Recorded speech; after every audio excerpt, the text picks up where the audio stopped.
Hello everyone, আসসালামু আলাইকুম। আমি লাবণ্য আবার আপনাদের মাঝে চলে আসলাম নতুন একটি ব্লগ বা ভিডিও নিয়ে। দেখতেই পাচ্ছেন আমরা তিনজন রেডি হয়ে চলে যাচ্ছিলাম। সেদিন ছিল আমার ফ্রেন্ডের বিয়ে, তো সেখানে যাচ্ছিলাম। জাহাপনাকে বলতেছিলাম তাকাও, সে রোদ্রে তাকাতে পারছে না, আর আমার মেয়ে আপনাদের সবাইকে হাই দিচ্ছিল।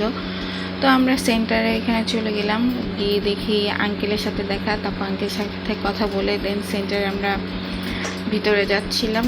এই তো আমাদের সেই লিটল কিউটি ব্রাইড।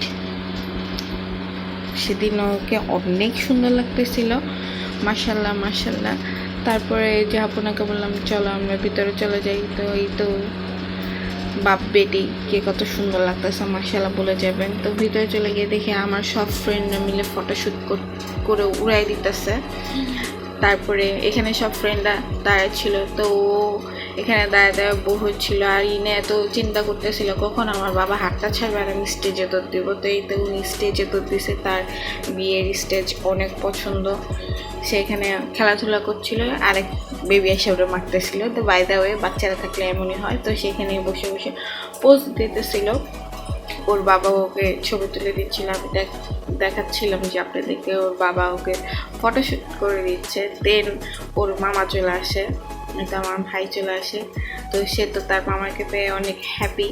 তো আমি ভিতরে গিয়ে দেখি ব্রাইডের সাথে আমার সব ফ্রেন্ডরা মিলে ছবি তুলতেছে। তো আমিও ছবি তুলে খেতে বসে পড়ি, কারণ প্রায় তখন 3টার মতো বাজে। তো এই তো আমার ফ্রেন্ডের আব্বু আম্মু ভাই সহ আমরা খেতে বসে পড়ি। আমার মেয়েকে বলতেছে তুমি এখন খাবে, সে বলতেছে না আমি পানি খাবো। তো এটা নিয়ে দুষ্টামি করতেছিল। তো এই তো খাওয়া দাওয়া করতে বসে পড়ি। আমি খাওয়া দাওয়া করে শেষ করে দাঁড়ায় আছি, জামাই আসবে, জামাইকে রিসিভ করতে হবে।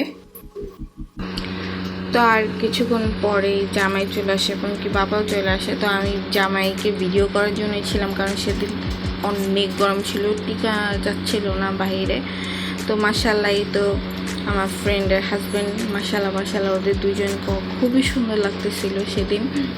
তো এখানে আমরা বলতেছিলাম এখান থেকে গেট ধরো না ওইখান থেকে গেট ধরো, তারপরে সব কিছু ঠিকঠাক করে, কারণ সেদিন অনেক বৃষ্টিও পড়েছিল, বৃষ্টি পড়ার পরে অনেক গরম পড়েছে, যার কারণে আমরা আবার গেট ধরে এখানে তো অনেক কথা কাটাকাটি হয়, আপনারা শুনে নেন।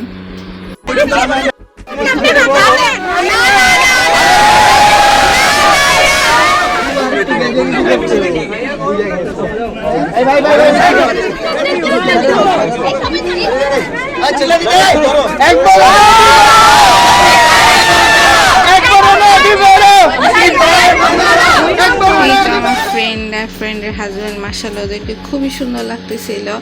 আর তারপরে আমি ওখান থেকে চলে যাই আম্মুদের বাসায়। সেদিন আম্মুদের বাসায় আমার যাওয়ার কথা ছিল।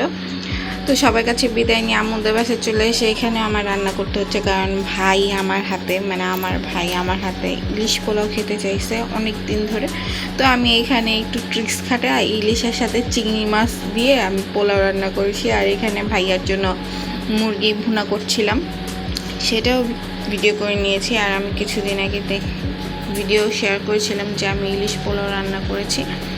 তো আমি আমার মতো রান্না করেছি, সেটা রেসিপি আপনাদের সাথে অবশ্যই শেয়ার করব। আর আপনারা যদি ইলিশ চিংড়ি পোলাও কেউ খেয়ে থাকেন অবশ্যই আমাকে জানাবেন। আর এটা খেতে অনেক ফ্লেভারফুল ছিল, অনেক মজা হয়েছিল সবাই বলেছে, যার কারণে ভাইয়া আমার হাতে খেতে চেয়েছে, যার কারণে আম্মুদের বাসায় গিয়ে রান্না করা। আর বেসিক্যালি ইলিশ পোলাওটা খুবই মজা হয়ে থাকে, অবশ্যই আপনারা বাসায় ট্রাই করে আমাকে জানাবেন। তো এই তো আমার ইলিশ রান্না হয়ে যাওয়ার পর, চিংড়ি মাছ রান্না হয়ে যাওয়ার পরে আমি ওই মশলাটাতে আমি পোলাও রান্না করে দেন আমি 2 ভাগে ভাগ করে দেন আমি আবার এটাকে ভাপ দিয়ে নিব। তো তারপরে আমি যে বেকিংয়ের কাজ শিখেছিলাম, এটা ছিল আমার ফার্স্ট আমার হাতে কেক বানানো। আলহামদুলিল্লাহ অনেক সুন্দর হয়েছিল এবং কি পারফেক্ট হয়েছিল, খেতে দেখতেও সুন্দর হয়েছিল, যেহেতু আমি ফার্স্ট টাইম বানিয়েছি। তো আজকের ভিডিওটা এই পর্যন্ত, সবাই ভালো থাকবেন। Thanks for watching.